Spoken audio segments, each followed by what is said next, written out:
And let me share screen and screen two. Brian, can you see my desktop? I can.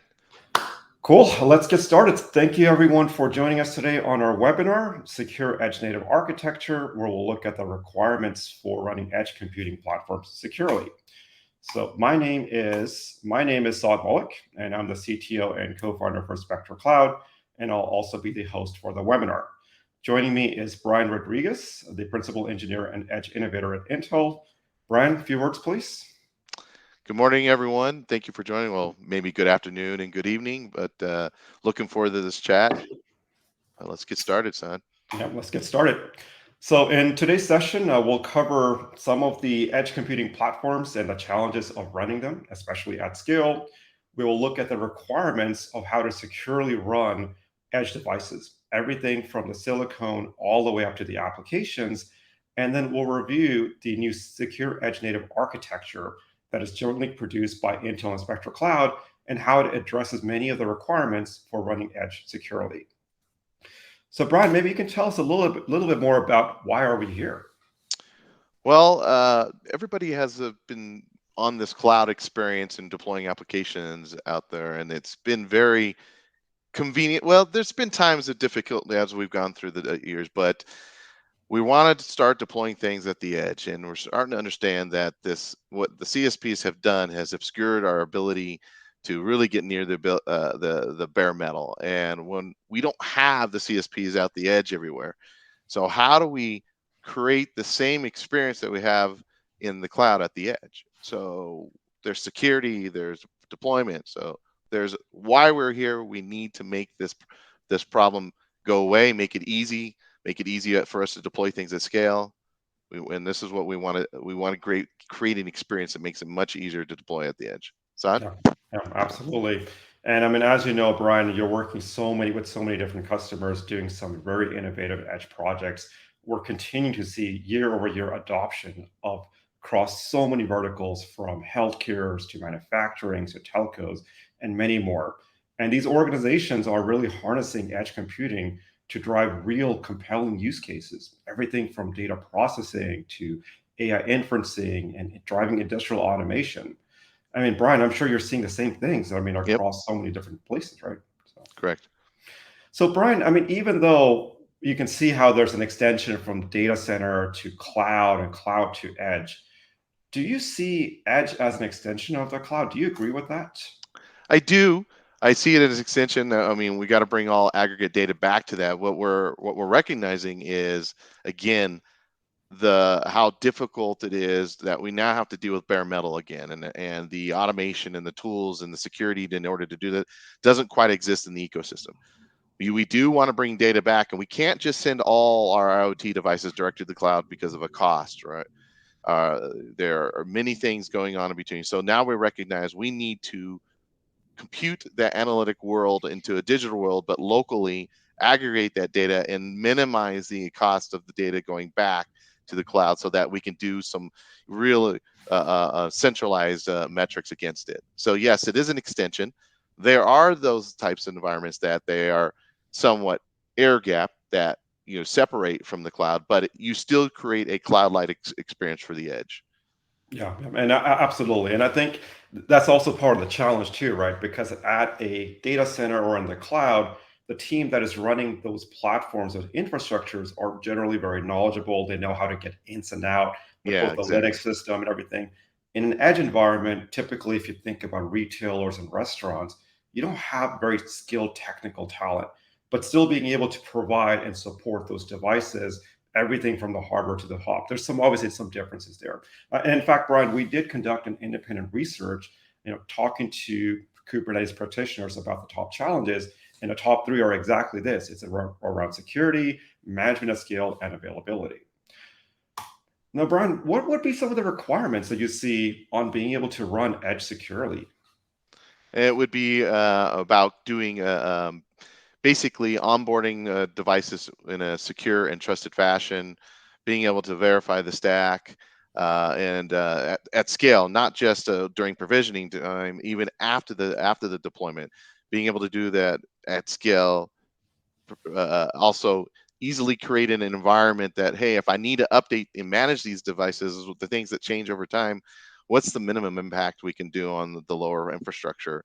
There are certain ingredients and certain software that you choose can impact the way you manage these things, and it's important to be selective on these ingredients.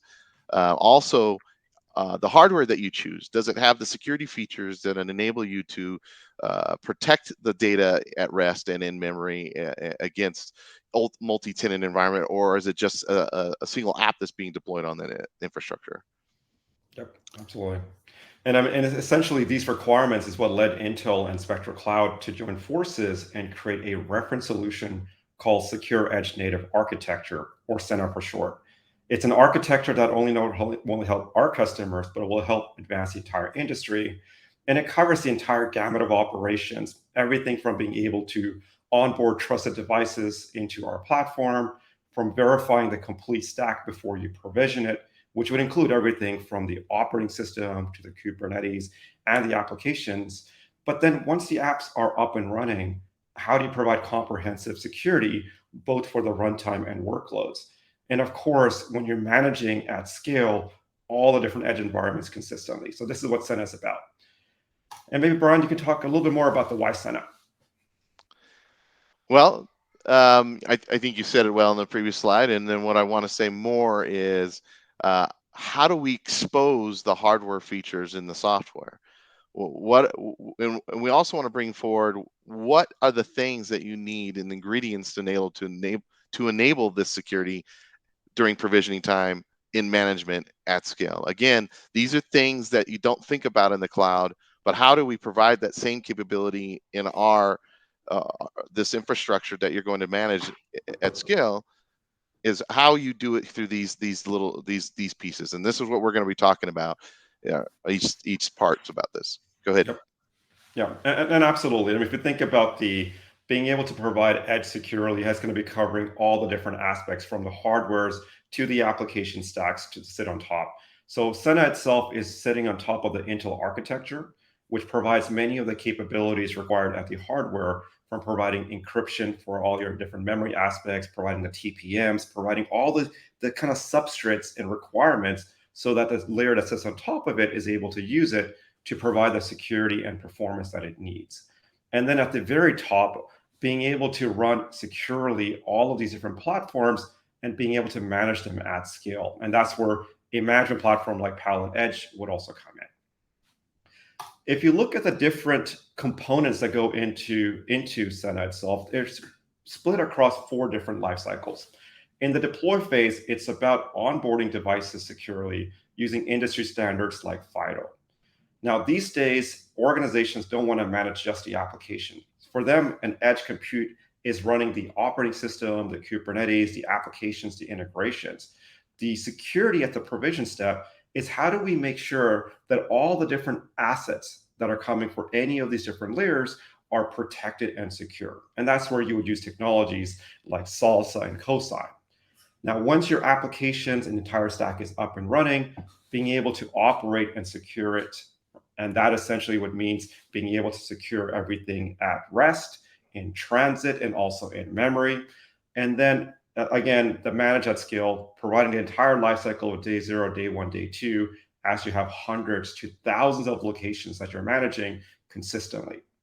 So before we go into details about each and every one of these steps, I think maybe, Bryan, let's talk a little bit about some of the customer examples that both Spectro Cloud and Intel has, and how we can relate these things here. So the first one I can kick off is on GE Healthcare. It's obviously a joint customer for both of us.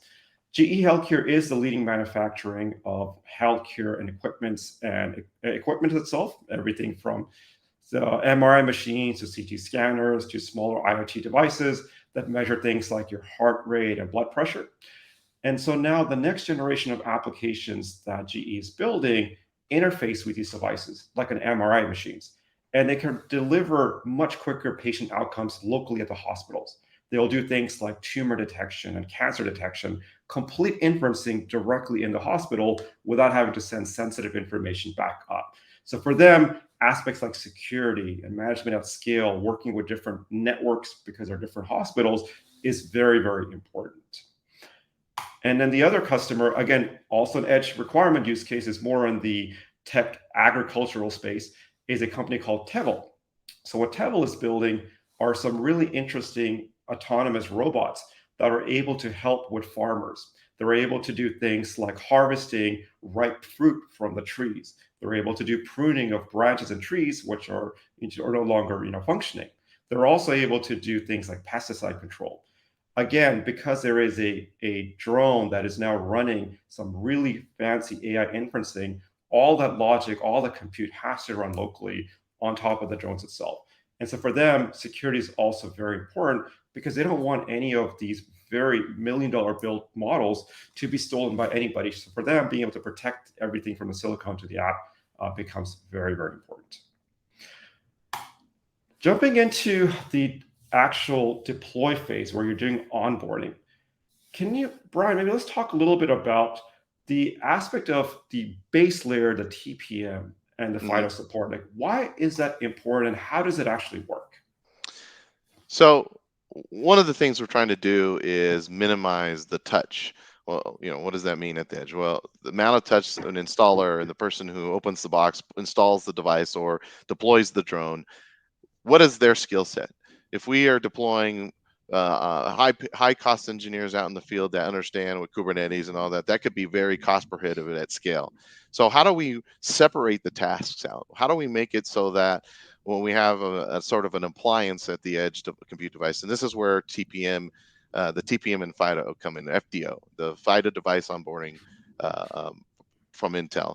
Basically, the idea is, how do we at the manufacturing process tie a certain security or using a TPM on the system to say, this is a hardware identity that of the system. I'm going to create a voucher for the system at the manufacturer. Then the manufacturer can ship the device off, and during your if you say that we bought 100 units, we can give you 100 vouchers based on that machine. There's a security model that's been tied to that machine as it goes in transit. Certain pieces of what FIDO does is to verify that this machine hasn't been altered before it's been powered on. So the idea is, if you accept these vouchers into your device management service, you could logically manage them before they actually arrive and get powered on.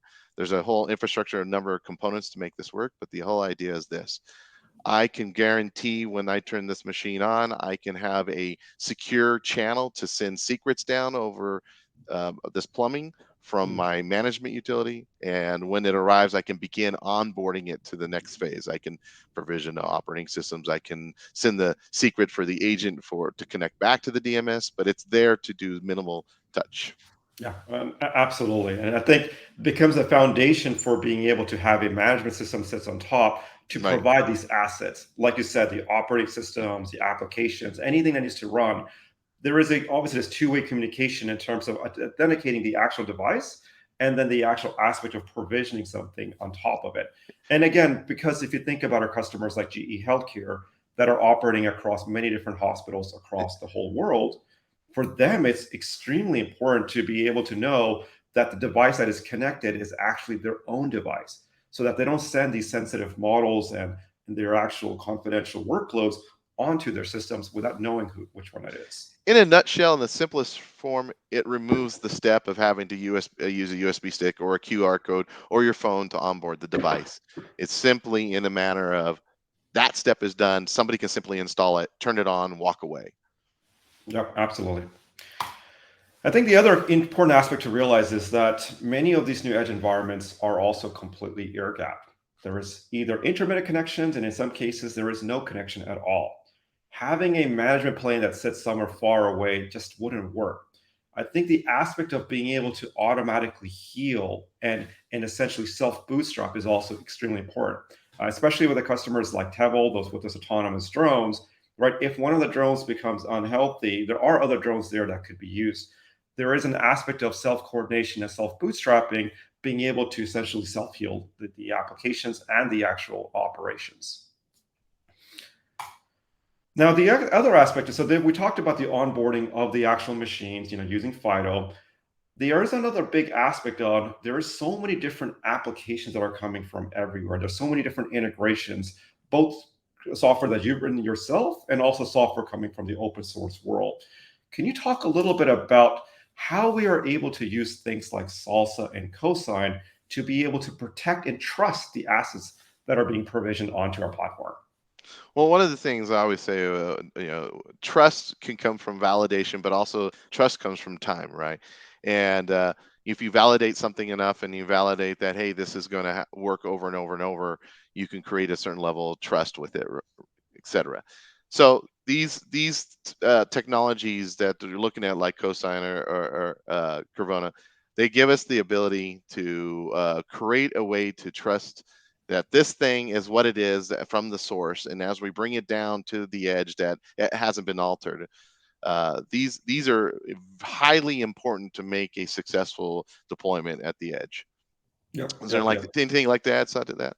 No, I think it's like you said, and the cool thing is if you are able to know the actual source of where a piece of assets being built, whether it's one of your application containers, whether it's one of your actual operating systems, as long as you are able to know the sources coming from, you can run tools like an SBOM scan using SIFT that will look at where are all the different dependencies inside of it. Now, before you're deploying either a containerized OS image or the actual applications, you're able to use technologies like Caverno to validate that it's been signed by the appropriate CA for your organization. So that way, you never are able to take in applications or operating systems onto the system that isn't from what you've approved. If somebody got into in the supply chain and somehow advertently change any of the configuration, those pieces of stacks will no longer be updated because it will fail the Caverno and salsa checks. And we also mean not only that's the endpoint, but you should be managing and controlling the asset source location in your pipeline before delivering. And this is a way to help facilitate and measure that. Yeah, absolutely. Now we have, so let's think about the story and journey so far. We have the device itself is onboarded. We've been able to now install the applications, the operating systems, all the different integrations. Apps are fully up and running. How do you provide security? Can you talk a little bit about providing security? Yep. So well, there's things about, of course, measuring the operating system and with secure boot, things that exist out there, making sure that the operating system says who it is, as we said, and the same thing sort of pattern keeps up reapplying, making sure the software is what it is before it runs, protecting the disk, the software at rest. But then there are technologies that we need to look at. What about the applications when they're executed in memory? The trusted execution environment are a list of ingredients you want to supply or make use of. And Intel has some features in some of the CPUs that allow you to take advantage of these security enclaves. If you're providing a multi-tenant environment, you don't want one application to be able to talk to another application. There are many, or if you need to protect data that's if somebody before they, let's say, steal that drone that's on the ground, you want to make sure that information isn't somebody can rip out or copy out or do these attacks with physical attacks that are using temperature and et cetera. So there are a number of security features we could go down. We're going to go talk about here. So this Yep. is, go ahead. No, very cool. And I think on top of this right here, not only are these things running securely in the platform itself, but they might be running for a long time. If you Mm-hmm. think about a typical medical device out in the field in a hospital, many of these run for 10 plus years. So an important aspect that becomes very important for our customers is being able to provide that consistency, whether that box has been deployed for 1 month or running it for 10 years. Typical operating systems, when you look at, they're essentially doing inline updates. I'm updating my kernel, I'm updating my different application stacks. Now, over time, whether it's because of manual intervention or whether it's because of drifting configuration, you start having differences in different deployments. And generally, those different differences over time can lead to outages as a different kernel is no longer compatible with your application or some firewall rule that was put in place that is no longer working with a new app. I think an important aspect that container brings in is the ability to have immutability. In a Mm-hmm. container world, you can say, hey, I know that this container is completely immutable. Whether it's been running for 1 day or an entire year, it'll work exactly the same way. And the, Well, yep, sorry, go ahead. and what I was going to say is that We have an open source technology called Kairos that provides tamper-proof container-based images for your root operating system. Your entire root operating system is in a read-only format, so you're not able to at any point make any modifications. And it brings all the same characteristics that a container image provides for your applications down into the infrastructure. Even things like an upgrade isn't doing an inline upgrade. You're essentially downloading now a new after that image and rebooting into it. Now, because many of these environments are running in locations that don't have technical talent, resiliency is also important. If the new active image is able to boot successfully, everything is good. But if for some reason the new image has a bootloader or some kind of kernel that is no longer compatible with your device, the system is smart enough to automatically roll back into the previous partition. And I think this becomes very important for all environments. Right, Brian? Yes, and in addition, the thing that allows us to do these pieces is the whole DevOps world has kind of come along and said we need to describe our software stack in a text file, and this gives us now the ability to say, hey, this environment must match this composed environment must match this. That makes it very nice that if things change over time, we can keep applying that at the edge. So that immutability alone allows us to limit. Well, we shouldn't say that's immutability, but that allows us to control what's going on. But applying immutability in the containers and the ingredients minimize deviation. Yep. And then for the last phase of SENA itself, managing, right? When people are starting POCs and trying out edges, might be a couple different environments, but at scale, we've seen environments that have tens of thousands of locations. Being able to provide the security and management, right, for tens of thousands, of course, becomes very important. And I think one key aspect that we find, and that both Intel and Spectro Cloud have found, is most organizations already work with their own existing tool sets. This would be their own operating systems, their own distributions, their own integrations. Forcing them to change to something completely different generally doesn't, unless they're starting greenfield, isn't generally a good idea. We talked about the requirement for having full stack orchestration. You don't want to just manage the application layer. Yeah, maybe for a year or two, it might be okay, but you have to be able to update the operating systems for security vulnerabilities. I mean, you see day and again, there's so many different security vulnerabilities being released. So managing the entire stack.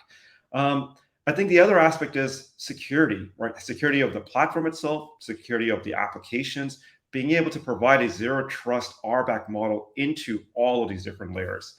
Now, and when things go wrong, and sometimes things will go wrong at the hardware level, obviously making it very easy to be able to replace the devices. But if it's at the software level, providing remote management so that you can SSH from a remote terminal far, far away and do your troubleshooting as needed, right? And make the platform and the integrations for Kubernetes as simple to heal by themselves. And I'll add that sometimes remote troubleshooting is actually, you're already losing and costing too much money. A replacement of the device is much faster than remote troubleshooting. Yep. And this is the type of world at scale we have to think about. Yeah, and I think the key here is, I think, Brian, you said the word last week, which is how do you bring a cloud-like experience to the edge, right? And that's essentially how we do all these right here. Yeah, and I'll say it again. Cloud has made our experience us to take for granted all these pieces. Now that we're moving back to the edge, we have to go back and look at how do we have that. We've been spoiled, so we have to figure out how do we create this. And now we have security and environmental problems to deal with. Yeah, absolutely.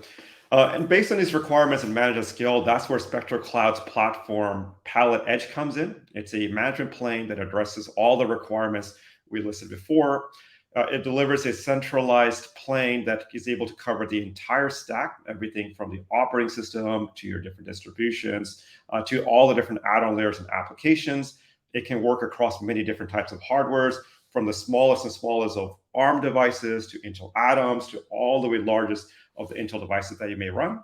It provides that immutable stack, right, both for the application layers as well as for the operating systems, and allows customers to be where they are. Most organizations today are looking towards containers, but they already have a lot of virtualized workloads, legacy workloads. So Pallet Edge provides you to have hybrid workloads where you can start today with more VMs, less containers, but as you're migrating in the future to more containerized application, that becomes seamless.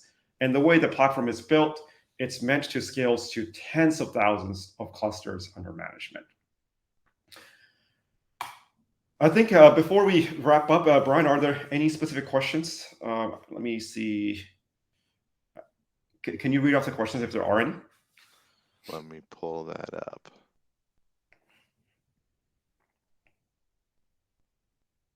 I don't see any of the questions. We could start asking questions. Sure. So, Bryan, I'll ask a little bit more for you. As you talked a little bit about FIDO, can you talk a little bit more in detail?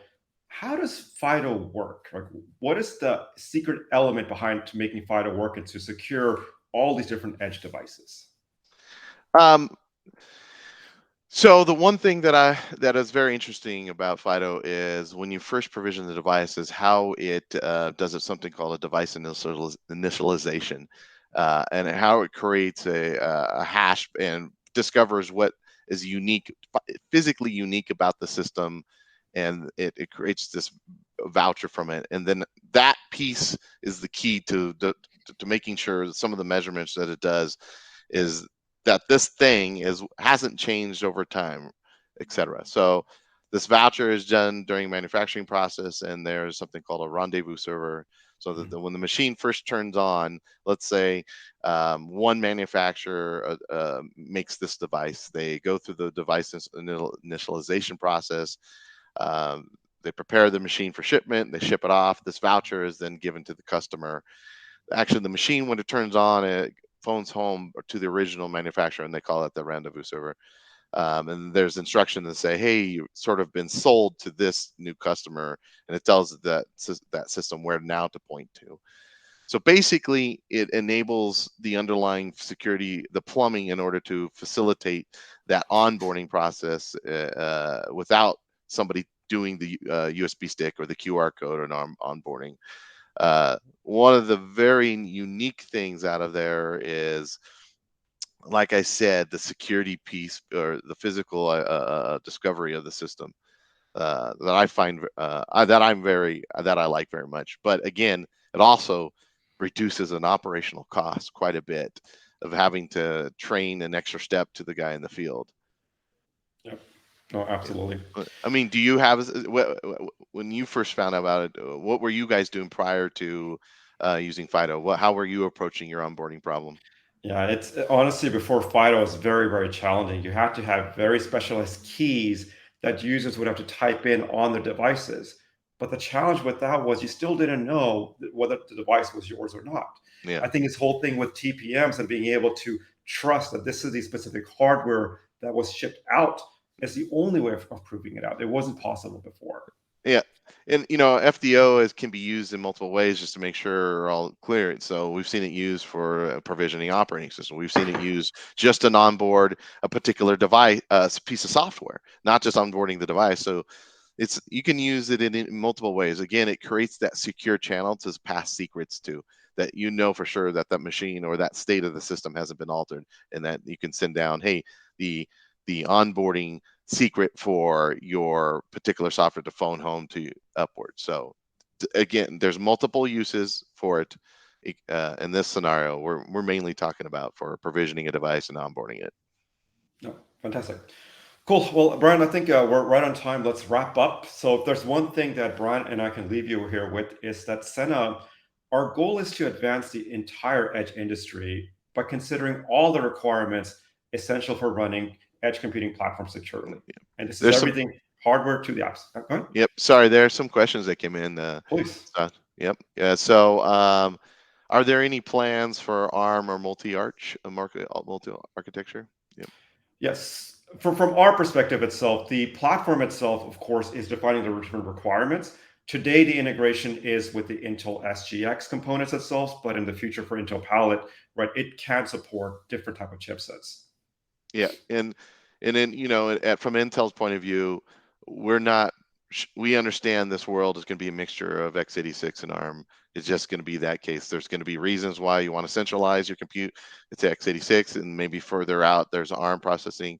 Again, totally support the model. Cool. And then another question, can you discuss in more detail the process for updates with zero downtime? Yeah, that's a great question. Let me go back to the slide that has this one here. So, a couple of different aspects, right? If you are running a edge environment that has three Kubernetes clusters, if you want high availability, you need to have three Kubernetes clusters. The applications themselves, of course, would be running containerized workloads with multiple replicas. As we're doing an upgrade of the operating system, one of the nodes itself, of course, is going to be downloading the new active image itself and then doing a rolling reboot. But at the same time, the other two nodes that are running in that cluster would be taking that traffic automatically. If you're talking about a single node cluster, which of course there are customers who also will run it, they still want as much high availability as possible. Now, when it comes to the hardware failures, there's not much that can be done. But at the software level, the way things happen is, again, we will download that new image, containerized image, onto the system. We will do a short reboot. The reboot itself is to check, is the new image that was downloaded, is it healthy? If everything works, right, the app would come up, the Kubernetes clusters will be mounted again, all your apps will be fully up and running. But if for some reason there is a challenge, either because a kernel isn't mounting properly, isn't booting properly, or there is some kind of module needed for your NIC card that wasn't added in this new image, the bootloader will automatically detect that and reboot back into the previous partition.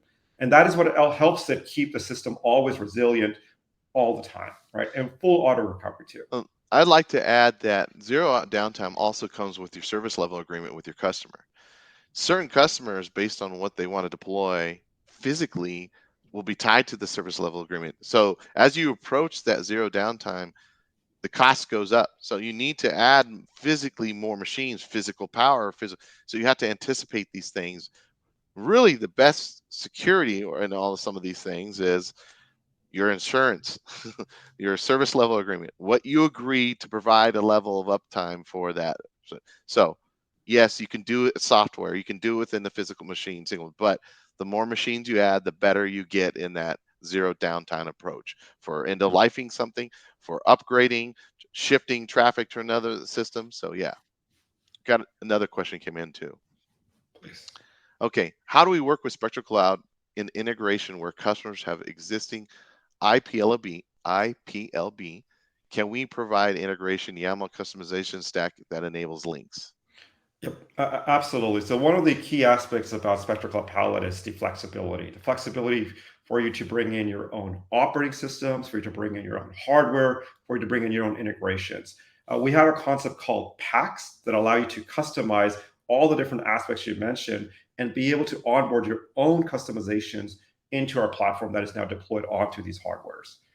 If you're interested, please reach out to spectrocloud.com in the contact, or you saw my LinkedIn at the beginning of the actual webinar. Please reach out. I'm happy to talk you through that. So, question for you. I have one. What is your current list of operating systems you support, or what are your plans for doing that? Yeah. So the current supported operating systems are everything from most common distributions. We have support for Fedora, we have support for Red Hat, we have support for Ubuntu, we have support for Debian, and we have support for SUSE. Right, the most common operating system enterprises run. All of those are fully supported in our edge native architecture. We're also adding support for Windows worker nodes because we realize there are more and more workloads that require specialized hardware for Windows. So we're also adding support for that as well. And do you guys have plans to support in your scale model from single node to 2 node, or is it single node straight to 3 node? No, What's very, your yeah, yeah? and that's a great question, right? Because if you think about, like you were talking about, that insurance for an organization, like what do you need to have, one, two, or three? Now, obviously, you always need one edge computing node running in an edge environment, but Mm-hmm. that becomes a single point of failure. Not at the software level, because with Kairos, we are able to automatically heal, but at the hardware level, if something goes wrong, you're screwed if you don't have that there. Now, obviously, with Kubernetes, you do need a three-node cluster. However, we are currently working on a piece of technology that would allow you to have two-node cluster and still provide the resiliency and still provide the complete failover capabilities. So that's something that we're also in the works with right now. If you are interested, and if anybody's interested in seeing how we're able to support Kubernetes with a two-node architecture, please reach out to us. And how we have existing, let's say we have a bunch of existing collateral that we've been writing on, and we store that in our GitHub. How does the current product work with our existing collateral with that on GitHub?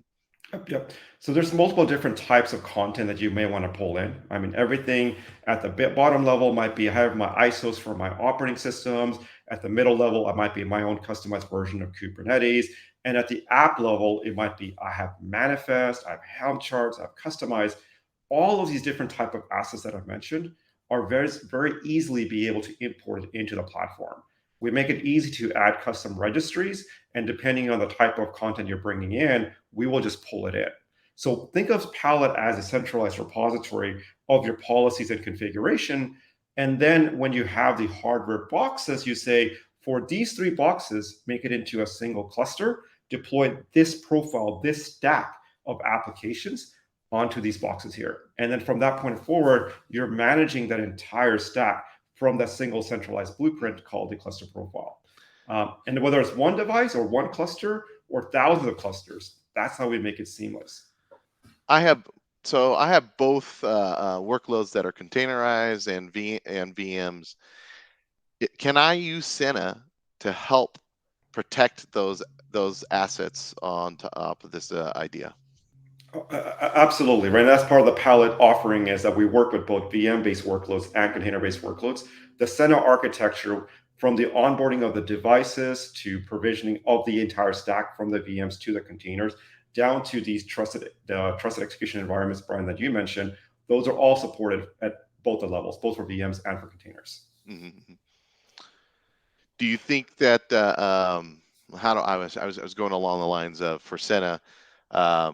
Is this a requirement everybody should look at using, or are there pieces that should it be everybody should use all the ingredients we describe, or should they pick and choose? What's your feeling behind Yeah, SENA? that's a good question. And by the way, guys, we covered maybe 20% of the center components. Exactly. There are many different aspects that go into the deploy, the provision, the operate, and the manage life cycles. The white paper that Bryan and others from Intel have written covers all the details of the entire facets of everything that goes inside of it. Our goal isn't that for you to run every single component. There might be some Exactly. aspects that may or may not apply to you. For example, in some environments, being able to trust the devices is important, but being able to have the overhead of having SGX or trust execution environment just isn't needed. So it's okay. You can pick and choose which areas of SENA it applies to you and essentially use those. Bryan, what are your thoughts on this? Yeah, I agree. Again, it comes back to that service level agreement. It depends on the use case and then the customer you're with.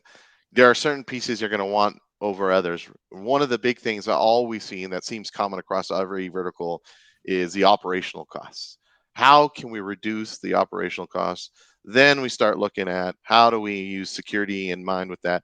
And when we have those folks that needs a heavy level of security, making sure that everything data at rest in route and route, yeah, and in memory, how do we protect those things? And when we need to do the provisioning process and delivering a particular set of operating system ingredients, it becomes very difficult. When you start looking at the software products out there, this doesn't exist. These things are, well, they do, there are pieces here and there.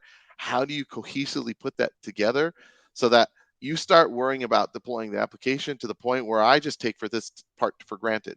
And that's the goal here. And we want to raise awareness to say, hey, if you actually want to achieve these same goals that you have in the cloud, you need to do these things. These things have been done by the engineering and the staff on site at these locations, but they don't have to worry about ambient temperatures on a utility pole being 130 degrees from the sun and the other side being 70, or somebody else coming up to a box that they could lift and pull away while it would had some inferencing model of some human being that could be potentially sensitive data, right? These are all these little things that the cloud environment doesn't have to worry about. We have to worry about this as system integrators and physical machines that we provide. We have to think about all of these moving pieces. And the other, again, the other piece is that scale of deployment. How we have transitioned some guy reading a document that says, hey, I need to do these 4 tasks 1,000 times, 10,000 times, or a group of team going out to utility poles, putting things. How am I doing this without impacting, our financial, how do I say this, our pocketbook, really? Just doing these one steps, doing it well, so that you transition the edge operators seeing their machines start popping up online, the coordinating over their cell phone to say, hey, yeah, I got this up. Hey, I'm not seeing this device. Really not having the expensive team on site, but more remotely, and less of them and more hands-on. Like Saad has said, you take a look at a retail environment. How could a industrial kitchen, right? For example, the store manager who does one thing, make sure all the hires employees, does, hey, we got a fryer that's out. Why would they need to know about this? All they've been told, hey, I've got an extra unit on the shelf. I'm going to pull this out, plug this new one in, and go. And it should continue on. Its experience should be flawless. It should be basically, hey, I put the new unit in, plugged it in, and it's continued going where it left off. Maybe there's a delay of expectations, but his expectation is the fryer is going to continue working. That's the type of model we need to create here. And I always say this: it's like if an embedded device and a server had a baby, this is what we're building here at the edge. Very well said. Cool. I think with that, let's wrap up the webinar. Everyone, thank you so much. So again, if you're interested in reading all of SENA in terms of all the different components, both the requirements and the implementations, please download the white paper from the left-hand side. If you're interested in trying out a version of SENA with Kairos itself, please use the link on the right-hand side. On behalf of myself and Bryan, thank you so much, and look forward to next time. Thank you for joining, everyone. Have a great rest of your day. Thank you.